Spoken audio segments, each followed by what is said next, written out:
सांगतायत की dog bite एवढे झाले ते झाले, मग तुम्ही करताय काय? तुमचं नियोजन काय ते त्यांना ऐकायचं. माननीय सदस्य,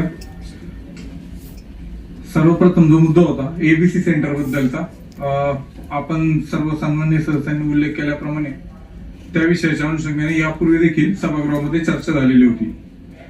तर सदर अनुषंगाने एबीसी सेंटरचं जे नूतनीकरण आहे आणि त्याचं आपल्याला तिथं काही ऍडिशनल फॅसिलिटी देण्याचं काम होतं ते अंतिम टप्प्यात आहे. साधारणपणे 95% काम आपलं पूर्ण झालेलं आहे. पूर्वी आपल्याकडे साधारणपणे 72 कॅनल्स होते एबीसी सेंटर मध्ये, तर आज रोजी आपण 38 नवीन कॅनल्स उभारलेले आहेत. त्याचबरोबर म्हणजे आज रोजीची एकूण संख्या आपली 110 कॅनल्सची आहे.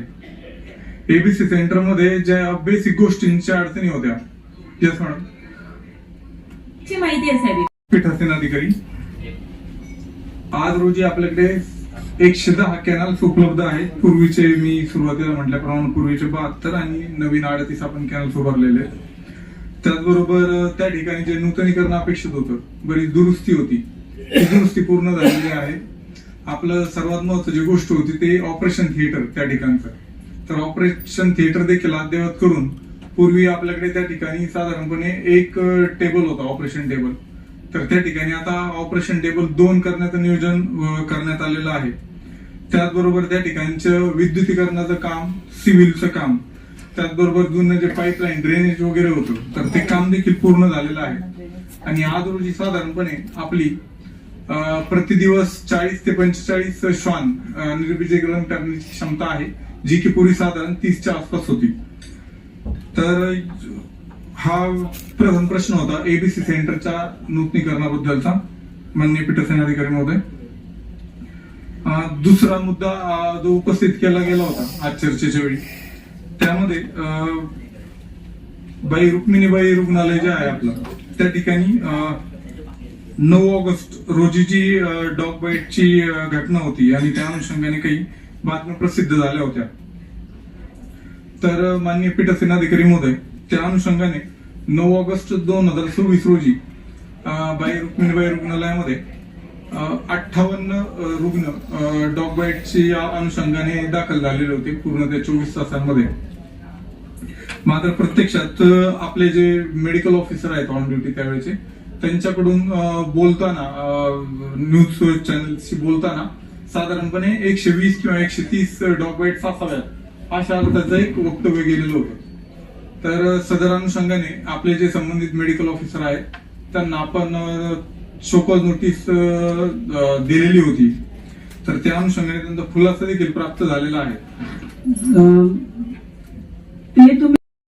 महोदय, मी आत्ताच नमूद केल्याप्रमाणे साधारणपणे 110 कॅनल्सचं आपलं काम आज रोजी तयार आहे आणि आज रोजी आपलं एबीसी सेंटर महोदय, आपण कल्याण डोंबिवली महानगरपालिकेमध्ये स्वतंत्ररित्या आतापर्यंत कधी व्हॅक्सिनेशन बद्दलची कार्यवाही केलेली नाहीये.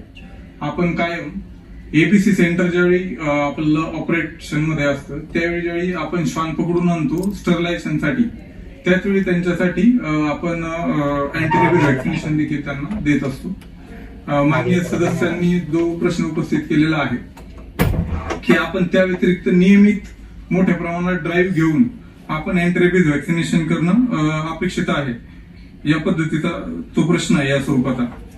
तर सदर अनुषंगाने WVS होप ही एक NGO आहे, त्यांच्याबरोबर आपण 16/1/2024 रोजी करारनामा केलेला होता की त्यांनी आपल्या क्षेत्रामध्ये वेळोवेळी अँटीरेबीज व्हॅक्सिनेशन त्यांच्या स्तरावर करावं.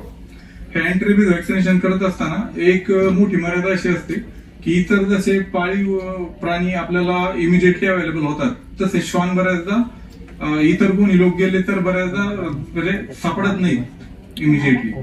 तर सदर अनुषंगाने आपण ते NGO बरोबर करारनामा करून त्याचबरोबर जे स्थानिक डॉग फिडर्स आहेत त्यांच्या बरोबर हे श्वान कम्फर्टेबल असतात ओळखीमुळे, सातत्याच्या सहवासामुळे. तर त्या अनुषंगाने आपण करारनामा केलेला आणि वर्ष 2024 मध्ये आपण जो करारनामा आहे तो 16 जानेवारी 2024 ला केलेला होता. त्या करारनाम्यानंतर आपण साधारणपणे 1780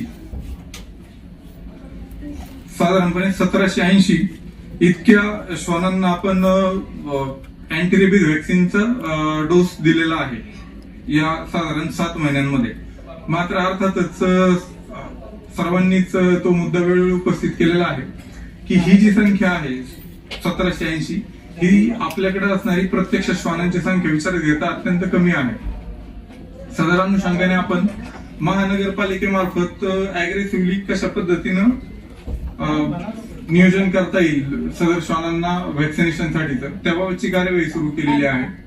तर यामध्ये महानगरपालिका स्वतः अँटी रेबीज व्हॅक्सिन खरेदी करून LSS जे आहेत लाईव्ह स्टॉक सुपरवायझर त्यांच्या मार्फत महानगरपालिका त्यांना मानधनावर नेमण्याचं नियोजन करण्यात आलेलं आहे. व्हेटरनरी डिपार्टमेंट मार्फत अशा प्रकारे इतर व्हॅक्सिन्स इतर पाळीव प्राण्यांना दिले जातात. तर त्यांचा जो रेट आहे तो ग्राह्य म्हणून आम्ही प्रस्ताव अंतिम करत आहोत. त्या अनुषंगाने लास्ट वीक मध्ये काही एनजीओ आहेत त्यांच्याबरोबर देखील बैठक झालेली आहे. दुसरी महत्वाची गोष्ट अशी आहे की आपण एक जाहीर आवाहन देखील केलेलं आहे की आम्हाला एरिया आणि त्या ठिकाणची अप्रॉक्सिमेटली एक साधारण श्वानांची संख्या कळवावी, कारण या क्षेत्रामध्ये डॉग फीडर्स मोठ्या प्रमाणात ऍक्टिव्ह आहेत. तर त्यांच्या संयुक्त विद्यमाने महापालिका ते यांच्या मार्फत आपलं प्लॅनिंग अंतिम टप्प्यामध्ये आहे.